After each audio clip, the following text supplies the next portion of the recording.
Trivelato manda aqui. Boa noite, professor Stunkel. Eu poderia falar um pouco sobre os efeitos de brain drain e brain gain entre os países? Não sei que porra é essa. Essa é a atração de talentos, né? Brain drain é a perda de talentos. É um tema realmente interessante porque tem cada vez mais uma competição por pessoas altamente qualificadas, sobretudo em áreas tecnológicas. Então, cada vez mais países estão buscando atrair de maneira seletiva migrantes de fora, oferecendo oportunidades de pesquisa, bolsas e tal.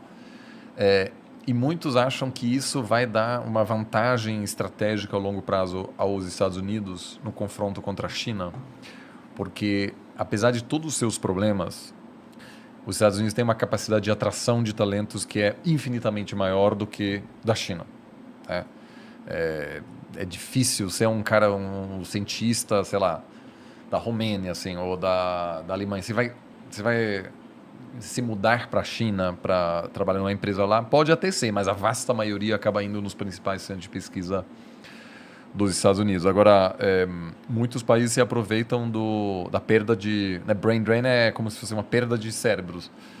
Aqui no Brasil, né? Tem uma alta histórica de emigração no Brasil acontecendo agora. Você tem milhões de brasileiros lá fora. E muitos centros de pesquisa lá fora fazem a festa, porque absorvem essas pessoas que talvez nunca vão voltar, né? Mas eu acho que isso pode ter um ponto positivo, sabia?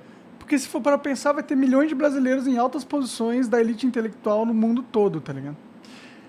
A pergunta é, esse cara estando lá, tá, muitas vezes recebendo o passaporte do país em questão, ele ainda vai de alguma forma ser um asset estratégico ou não? Em alguns casos, sim. Tem um caso incrível da Índia. O governo indiano trata qualquer indiano que mora no exterior como vamos dizer, um representante do governo e mobiliza essas pessoas, entra em contato. Então, a Índia, por exemplo, foi quando teve um surto de Covid. Naquela época, no ano passado, o governo americano tinha um bloqueio que impossibilitava a exportação de vacinas, porque ainda havia necessidade de vacinar a população interna. Mas a Índia precisava da vacina. Então, a Índia mobilizou a diáspora indiana em uma questão de dias. O governo americano deu uma exceção para que vacinas pudessem ser enviadas diretamente aos chineses. Então, se o governo brasileiro aproveitar dessas pessoas, ótimo. Até agora não tem né? acontecido muito, em parte porque isso é até interessante. Eu tenho um doutorando meu que está escrevendo a tese dele sobre a diáspora brasileira e a estratégia do governo brasileiro em lidar com essa diáspora. E ele faz muita entrevista, ele está no meio ainda desse projeto, mas muito brasileiro que está nos Estados Unidos, ou, por exemplo, não está legalizado, então essa pessoa não vai se sentir à vontade para ligar no deputado federal e dizer, eu quero isso e tal, porque a pessoa vai dizer, qual o seu nome, onde você mora e tal. Uhum.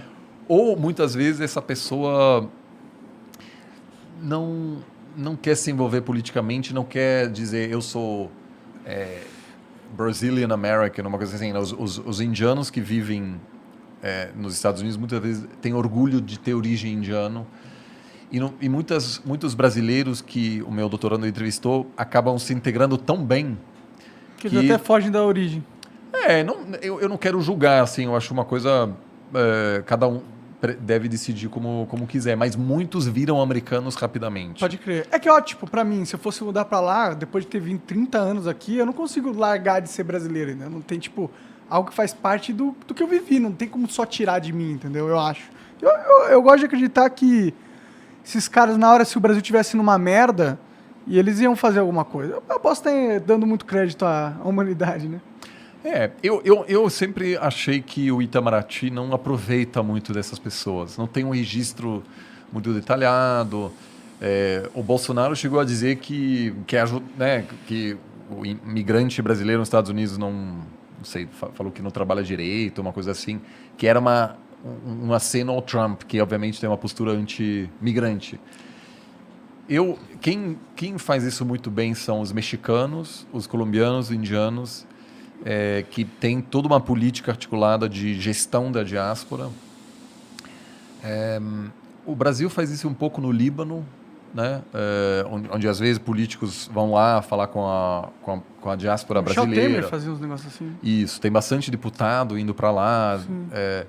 Eu acho que tem potencial, sobretudo porque com a crise atual, que não vai acabar tão logo, o número de brasileiros lá fora vai aumentar muito, muito. E se o país conseguir aproveitar para que os filhos desses migrantes continuem, de alguma forma, estando à disposição para defender, vamos dizer, o interesse... Nossos interesses, né? Isso claramente seria os filhos é complicado. Porque você estava falando por exemplo, por que ainda se mantém um embargo em Cuba?